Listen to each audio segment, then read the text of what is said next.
Hey everyone, welcome to Salt. We are outdoors today.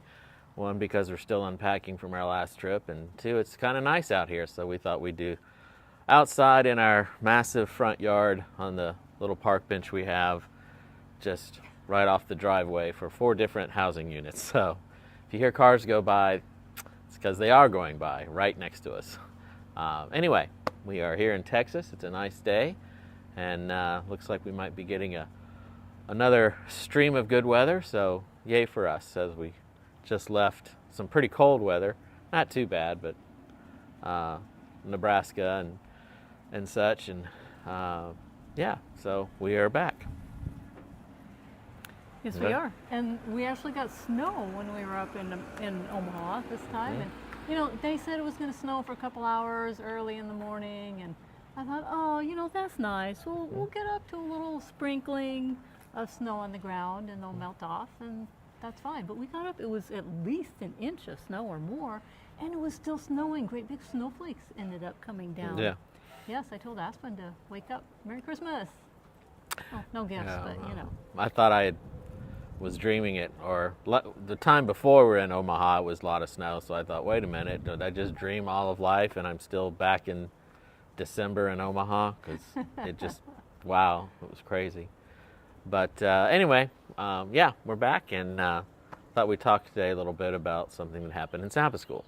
Yes, well, the Sabbath school teacher asked a question that gets asked a bit in our Sabbath school class. Either, what was Sabbath school supposed to be about? What was it? The topic was. Yeah, the topic was it the will of God? I couldn't figure out the main topic.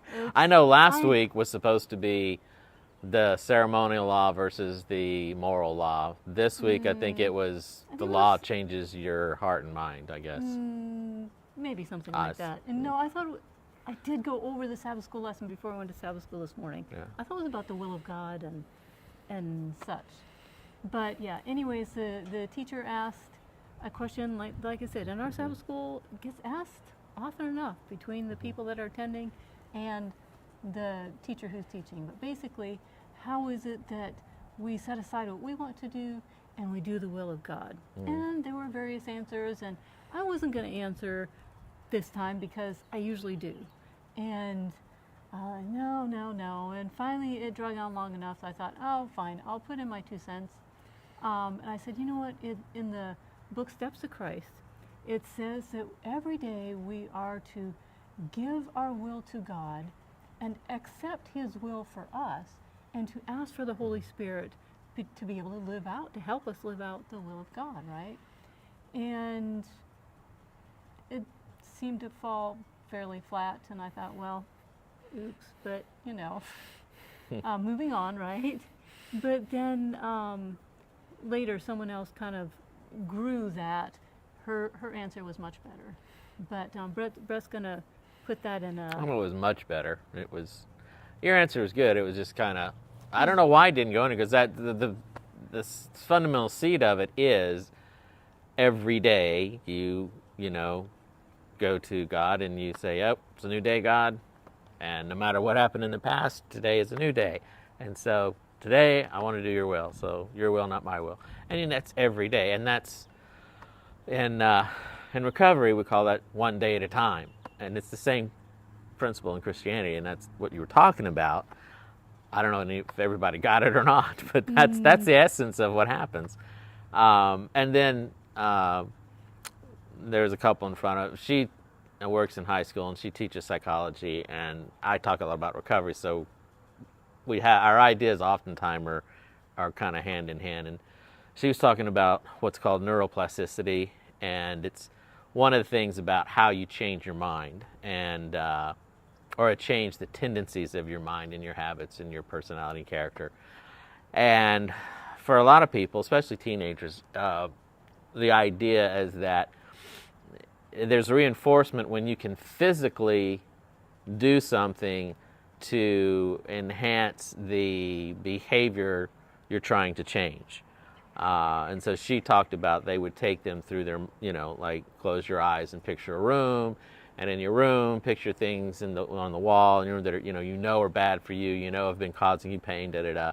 Now take those things and throw them out, or put them in the trash, or burn them, or get rid of them, and replace them with something else. And it's kind of a walk through mind exercise. And in psychology, that is kind of a known thing to help. If I can see myself doing it, it reinforces my behavior to change my behavior. And so I just kind of springboard off of that, because it's very similar to Christianity and the renewing of your mind and recovery, in that I say, early in your life, whatever your experiences are, we tend to, because we live in a sinful world, we tend to learn things that are not true, and they're lies about ourselves, lies about how life works, lies about God. If you grow up in a very conservative, judgmental home, then you kind of get a conservative, judgmental picture of who God is, and it's not an accurate picture, so it's a lie that God is judgmental and harsh. And you may grow up in a place where, the only time you got attention was when you accomplished something. You got an A on a test. Oh, look, my lovely little child, I love you, you're so smart. And when you didn't do so well, you go, what's wrong with you? So then you're learned, that I get, positive love when I accomplish, and I get negative when I don't accomplish. Therefore, I start to learn that my self-worth is wrapped up in what I accomplish. And that's a lie. And so I just kind of added on to that. It's like, yeah, so like imagine in that room, the posters, it says, I am what I achieve. That's a lie. And then you take that out and you replace it with the truth, which is, I was created by God and I'm a loved, precious child of God just because I am, just because I exist. And so it's identifying lies and replacing them with truth. And in her thing, it was like, see that in the room, take it out. And I'm saying, identify what the lies are first, and then replace those lies with what is actually true about yourself, about others, about God.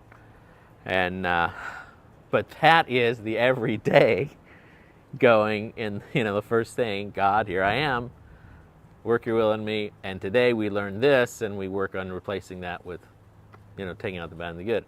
And it can be a lifelong journey.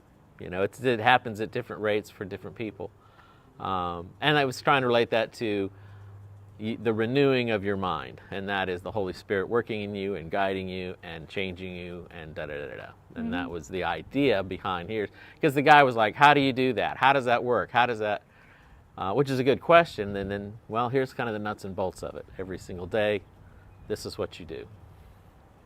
Yes, I really liked how Brett said that.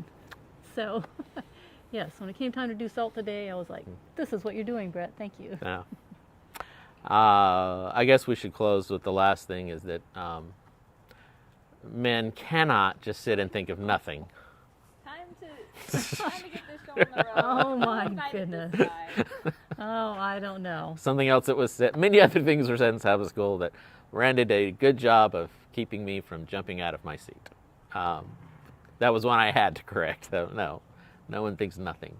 But anyway, so it was an interesting Sabbath school. We are back, and I guess we'll be here for a while. All right. Well, hope you had a great Sabbath, and we will see you next week, same time. Who knows where we'll be. If it's nice weather, we may go somewhere.